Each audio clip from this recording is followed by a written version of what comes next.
को दबाया, होल्ड किया और उसके बाद फिर से मैंने इसको रिलैक्स कर दिया। देखो, अंगूठा अंदर रखकर मुट्ठी बांधकर मुट्ठी जमीन पर रखी, घुटने से मुट्ठी को दबाया, होल्ड किया और फिर से मैंने इसको रिलैक्स कर दिया। देखो, घुटने से मुट्ठी को दबाया, होल्ड किया और उसके बाद इसको रिलैक्स कर दिया। पटेला कॉन्ट्रैक्शन। अब आप 10 काउंट्स तक मेरे साथ क्रिया का अभ्यास। अंगूठा अंदर रखकर मुट्ठी बांधकर 1 2 3 4 5 6 7 8 9 और 10। अब बिल्कुल मैं इसी प्रकार से दूसरे घुटने के लिए भी करूंगा। दोनों घुटनों का बैलेंस होना चाहिए। एक में प्रॉब्लम है लेकिन आपको साथ के साथ दूसरे घुटने की भी क्रिया का अभ्यास करना है, तभी आपके बायलैटरल नी ऑस्टियोआर्थराइटिस ठीक हो। यही अंगूठा अंदर रखकर, हाँ, 1 2, आप अपनी काउंटिंग करिएगा, 3, समझाने की दृष्टि से मैं बोल रहा हूँ, 4 5 6 7 8 9 10 और रिलैक्स। मैं अब आपको एक बार वापस से रिपीट करा देता हूँ सारी एक्सरसाइज, आप मेरे को देख लीजिएगा। पैरों को सामने की तरफ, हाथ का वजन हाथों को हिप्स के पास में रखकर, शरीर का वजन हाथों पर। पहले हमने क्रिया की थी बिग और स्मॉल टोस बेंडिंग की इस क्रिया। उसके बाद दूसरी क्रिया फिर आपको करनी है इस प्रकार से, कभी भी सर्जरी की ज़रूरत नहीं हो, नीचे की तरफ तो जितना हो सके अंदर की तरफ। ये हमारे वेरिकोज वेन्स वालों के लिए, डीप वेन थ्रोम्बोसिस में भी इस क्रिया का अभ्यास करते हैं। दूसरी क्रिया हमने ये की थी। फिर तीसरी क्रिया के लिए हमने पैरों को खोलकर एक एक पैर को ऐसे क्लॉक में घुमाया था और फिर इसी प्रकार से हमने इसी को एंटी क्लॉक में घुमाया था 10 काउंट तक। फिर हमने इसी को दूसरे पैर से भी, पहले हमने राइट लेग से की थी, क्लॉकवाइज डायरेक्शंस में घुमाया था, पंजे को नीचे की तरफ, और फिर इसी को एंटी क्लॉक में घुमाया था। फिर हमने क्या किया था कि दोनों पैरों को आपस में मिलाकर फिर दोनों पैरों को ऐसे एक साथ किया था और फिर इसी को हमने एंटी क्लॉक में घुमाया। फिर हमने और अगली क्रिया के लिए पैरों को खोलकर और पैरों को ऐसे एक साथ घुमाया था, देखिए। और मैंने कहा था कि घुटने अपने ही स्थान पर रखना, पहले ऐसे घुमाया था और फिर अंदर से बाहर घुमाया था। और फिर इसके अब हमने और ज़्यादा आपको जोर डाला था कि अब आपको ये क्रिया करनी है कि पैरों को खोलकर अंगूठों को ज़मीन को छुआकर ढीला छोड़ा था। इस प्रकार से क्रिया का अभ्यास किया था। धीरे धीरे करो, मन लगाकर करो, समझकर करो, नहीं आने पर मेरे को देखकर करो, अपनी काउंटिंग खुद करो। और फिर हमने और अगली क्रिया कराई थी कि हाथों का ग्रिप्स बनाकर घुटने से मोड़ा था और सीधा नीचे की तरफ खींचने की कोशिश करी थी। और फिर हमने इसी को दूसरे घुटने के लिए किया था, पैर को घुटनों से मोड़ा था, सीधा इस प्रकार से नीचे की तरफ खींचने की कोशिश करी थी। और फिर लास्ट एंड फाइनल हमने आपको क्रिया बताई कि अंगूठा अंदर रखकर घुटने से मुट्ठी को दबाओ, होल्ड करो और फिर से रिलैक्स। अंगूठा अंदर रखकर घुटने से मुट्ठी को दबाया, होल्ड किया और रिलैक्स। और फिर दूसरे घुटने के लिए भी कि घुटने के नीचे मुट्ठी को रखकर पटेला कॉन्ट्रैक्शंस क्रिया का अभ्यास कराया था। बस बाकी की क्रियाएं फिर मैं आपको कल कराऊंगा। दोनों हथेलियों को आप आपस में रब कर लें, आँखों को लगाकर पामिंग करें। और अब हम करेंगे कुछ महत्वपूर्ण प्राणायाम का अभ्यास, जो कि आज की जो कोविड जैसी पैंडेमिक जो डिजीज चल रही है, आपके इसका सीधा प्रभाव आपके लंग्स पर, किडनी पर, आपके यूट्रस पर, ओवरी पर, इंटेस्टाइन्स पर और ब्रेन पे पड़ रहा है, क्योंकि ऑक्सीजन का लेवल कम हो रहा है। जब ऑक्सीजन का लेवल कम होता है तो हमारी कोशिकाओं को प्रॉपर ऑक्सीजन नहीं मिल पाती है और वो कोशिकाएं, वो सेल्स जो है वो डिस्ट्रॉय और डैमेज हो जाते हैं, जिसकी वजह से हमको कई सारी समस्याएं आती हैं। तो उस ऑक्सीजन की कैरिंग कैपेसिटी को बढ़ाने के लिए या बाकी वैसे कुछ भी बीमारी हो या ना हो, आपको प्राणायाम का अभ्यास ज़रूर करना है। और हमने आपको बताया था कि आसनों के बाद ही, योगिक क्रियाओं को करने के बाद ही आप प्राणायाम का अभ्यास करेंगे। तो आपको मैं कपालभाति, भस्त्रिका और नाड़ी शोधन क्रिया का अभ्यास बता चुका हूँ, साथ में सूर्यभेदी प्राणायाम का अभ्यास भी करा चुका हूँ और हमने आपको चंद्रभेदी प्राणायाम का अभ्यास कराया था। आज मैं वापस से उसी को फिर से चंद्रभेदी प्राणायाम का अभ्यास कराऊंगा, आप मेरे साथ करना।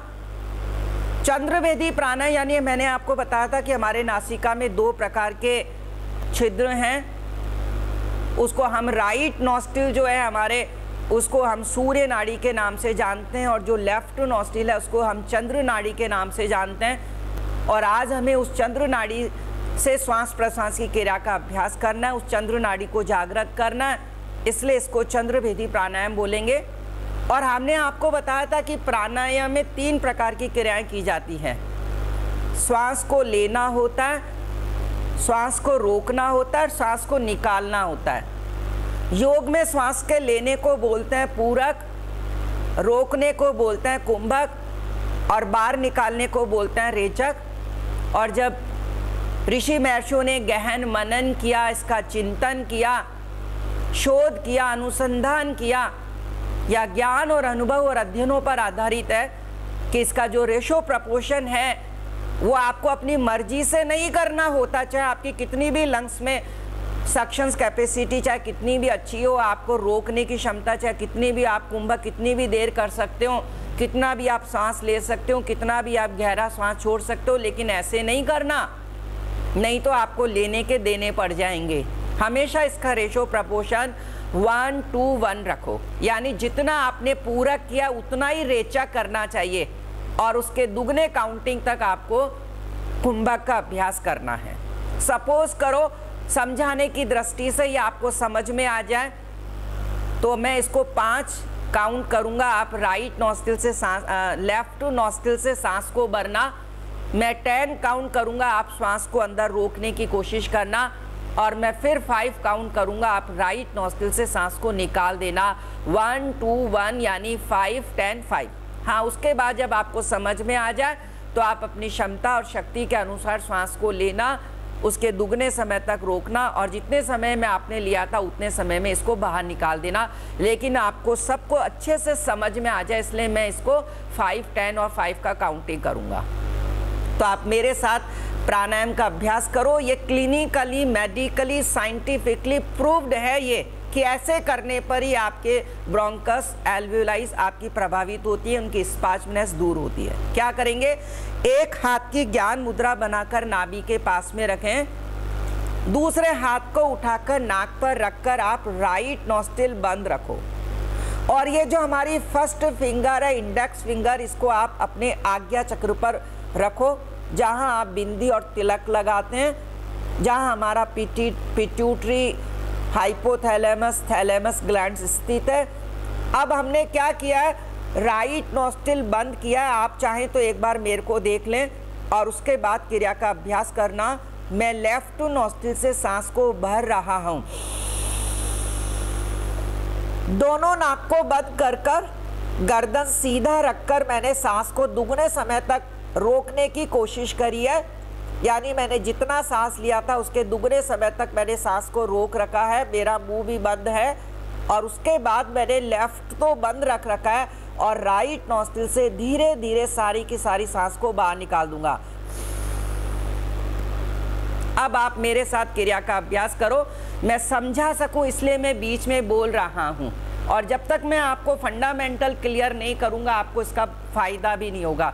इसलिए आप फंडामेंटल चीज को समझने की कोशिश करो। राइट नोस्ट्रिल बंद, पहली अंगुली से आज्ञा चक्र को दबाओ और अब आप लेफ्ट नोस्ट्रिल से 5 में डीप इनहेल करो मेरे काउंटिंग के साथ साथ।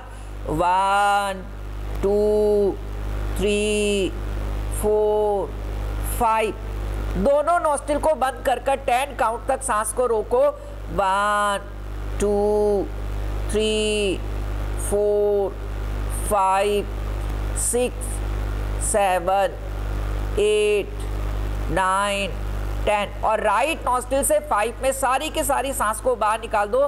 5 4 3 2 1 और रिलैक्स।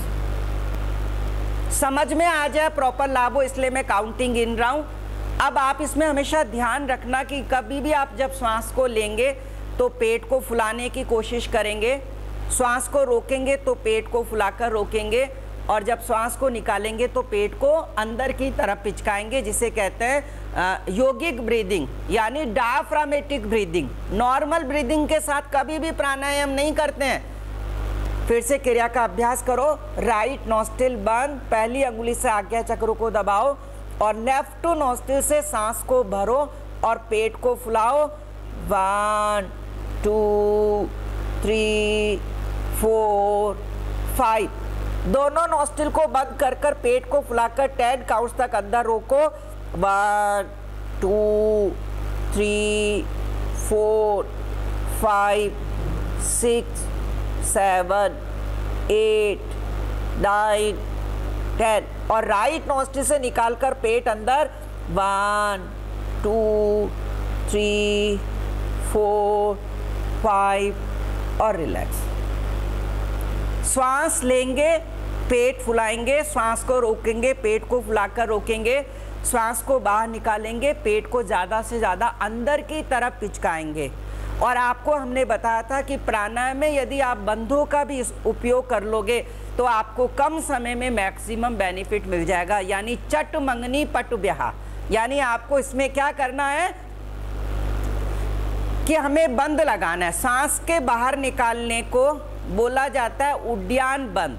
सांस बाहर निकालकर नाभि पीठ के सट जाए, इतनी अंदर चल जाए, उसको कहते हैं उड्डयन बंद, यानी ऐसा बंद जिसमें शरीर उड़ने वाले पक्षी के समान हल्का बन जाता, उसे कहते हैं उड्डयन बंद। और दूसरा हमने आपको बंद बताया था जिसे हम कहते हैं जालंधर बंद, यानी ठुड्डी को कंठकूप के लगाकर सांस को अंदर की तरफ रोकने को बोला जाता है जालंधर बंद।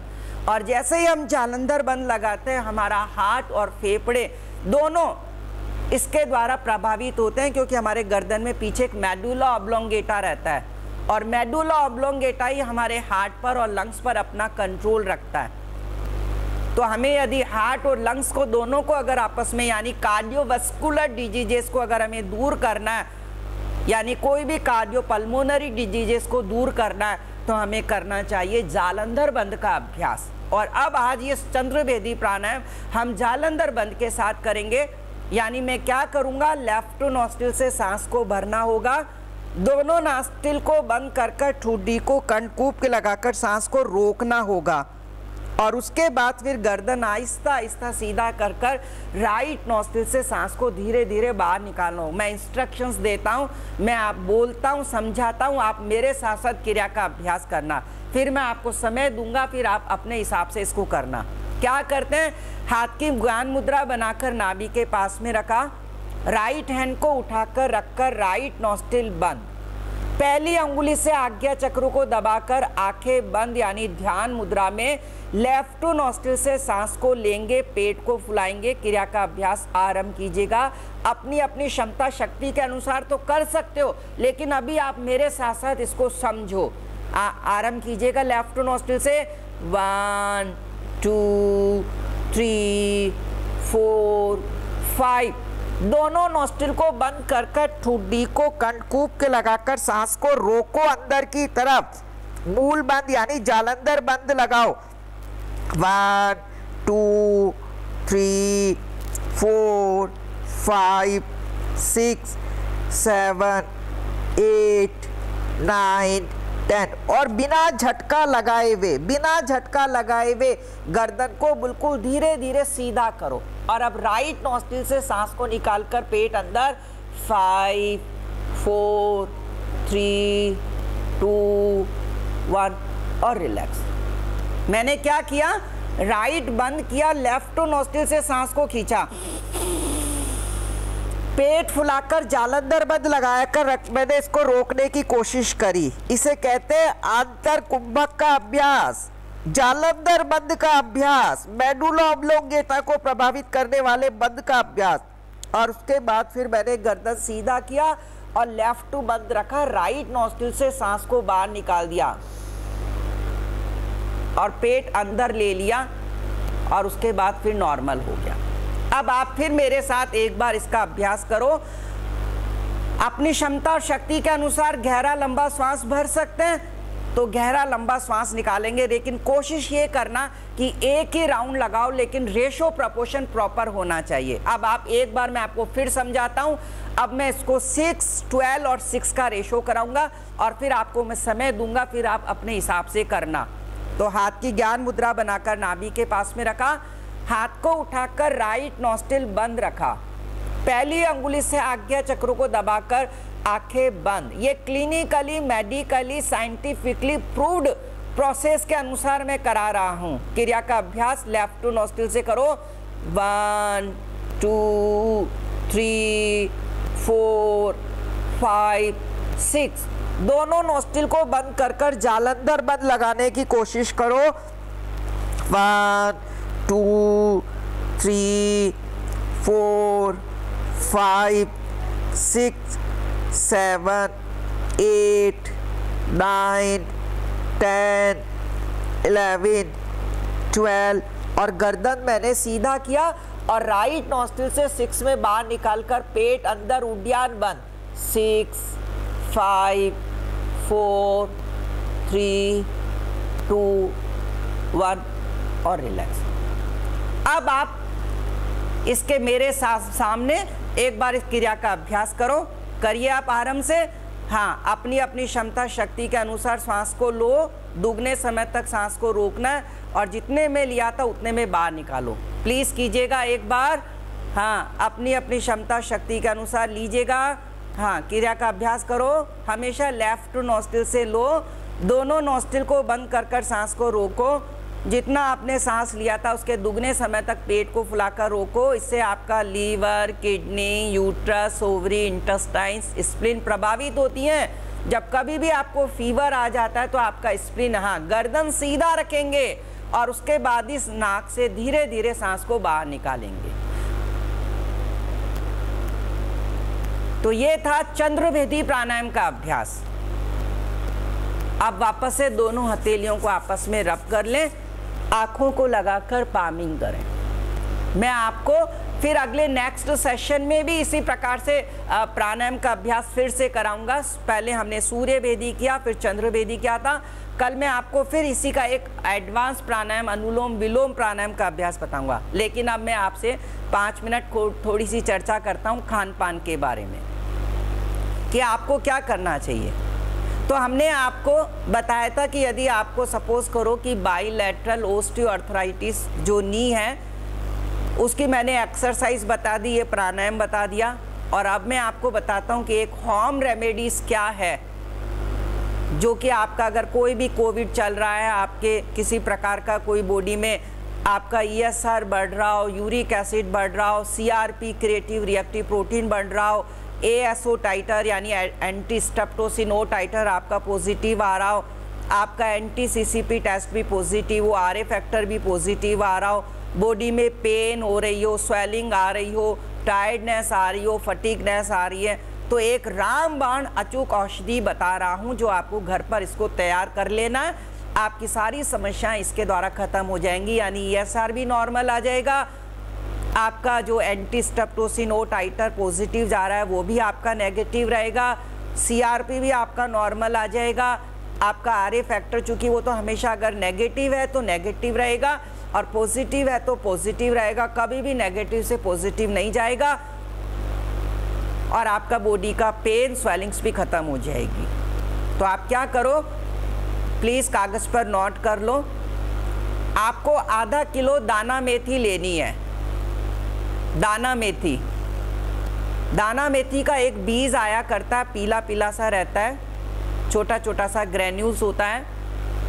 इस दाना मेथी के अंदर एक ट्राइगोनेलिन नाम का एक स्टेरॉइड पाया जाता है, और वो स्टेरॉइड जो होता है वो एंटी इन्फ्लामेटरी का काम करता है। तो अभी आपके चूँकि कोविड की बीमारी चल रही है और आपको स्टेरॉइड प्रेडनिसोलोन वाइसोलोन लेने की ज़रूरत पड़ रही है, तो उसका भी अल्टरनेट सॉल्यूशन है, सब्स्टिट्यूट आपको दाना मेथी में मिल जाएगा। तो आपको लगभग आधा किलो दाना मेथी लेनी है, और इस दाना मेथी को आपको रात भर खूब सारे पानी में इसको भिगो देना है। कम से कम इतना पानी होना चाहिए कि दाना मेथी रात भर में उस पानी को जितना सोख सकती है सोखने की कोशिश करे वो, यानी सारी के सारे पानी को वो सोख ले। इतना पानी आप ज़रूर से उस दाना मेथी में डालो। अच्छे पतीले में, अच्छे बड़े भगोने में आप रात भर दाना मेथी को खूब सारे पानी में भिगो दो। अब सुबह आपको क्या करना है, उस पानी को आप भली फेंक दो, आपको उस पानी को पीने की ज़रूरत नहीं है। और दाना मेथी को आप किसी एक अच्छे कपड़े में, सूती कपड़े में आप उस दाना मेथी को छान कर उस कपड़े में बांध लो, पोटली सी बना लो और एक खूंटी पे उसको टाक दो। कम से कम 3 से 4 दिन आपको खूंटी पर उस दाना मेथी को टाक कर रखना है। और बीच बीच में जैसे आपको लगे कि भाई दाना मेथी कहीं सूख तो नहीं रही है, आप उस दाना मेथी की पोटली को उतार कर नल के नीचे थोड़ा सा धो लो, यानी उसको गीला कर लो, और फिर से वापस से आप उसको खूंटी पे टाक लो। ऐसा करने पर 3 से 4 दिन में जो दाना मेथी है वो स्प्राउट्स हो जाएगी, यानी उसके अंदर विटामिन ई आ जाएगा, यानी टोकोफेरॉल आ जाएगा, जो एंटी एजिंग का, एंटीऑक्सीडेंट का काम करता है। और हम आपको बता रहे हैं कि जो घुटनों का जो दर्द हो रहा है, या कई सारी जो डायबिटीज, अस्थमा, या कई प्रकार की जो मल्टीपल क्रॉनिक डिजीजेज आ रही हैं, वो एज रिलेटेड भी हो सकती हैं। यानी 40 से 50 वर्ष के बाद जो बॉडी में डिजेनरेटिव चेंजेस आते हैं, उसको मैनेज करने के लिए, कंट्रोल करने के लिए हमें एंटीऑक्सीडेंट में विटामिन ई का सेवन करना चाहिए, यानी टोकोफेरॉल एंजाइम लेना चाहिए। और टोकोफेरॉल एंजाइम्स यानी विटामिन ई हमारे नर्व्स को भी पूर्ण रूप से प्रभावित करती है। कोई भी नर्व से रिलेटेड, कोई भी न्यूरो रिलेटेड प्रॉब्लम हो तो आपको दाना मेथी का इस प्रकार से स्प्राउट्स करना चाहिए, उससे इसमें विटामिन ई आ जाता है। जब आपको लगे कि दाना मेथी स्प्राउट्स हो गई है तो आप उसको खूब अच्छा सा धूप में ढककर उसको 3 से 4 दिन उसको अच्छा सा सुखा लो, उसको खूब अच्छी से आप ड्राई कर लो। तो पहला हो गया दाना मेथी अंकुरित कर कर आपने उसको सुखा लिया। दूसरा, आपको जैसे 500 ग्राम दाना मेथी लिए तो 100 ग्राम आप इसमें कच्ची हल्दी लो। कच्ची हल्दी बाजार में सब्जी वालों की दुकान पर मिल जाती है। ये अदरक के समान होती है, यानी अदरक सफ़ेद होती है और ये पीली होती है। ये कच्ची हल्दी होती है। कच्ची हल्दी में एक करक्यूमिन नाम का एंजाइम पाया जाता है जो एंटी कैंसरियस है, एंटी इन्फ्लामेटरी, एंटीऑक्सीडेंट है, एंटी एजिंग है। फाइटोकेमिकल्स, फाइटोन्यूट्रिएंट्स इसमें मिलते हैं। और आपको अभी भी पता है कि कच्ची हल्दी का इस कोविड में आपको कई जगह आपने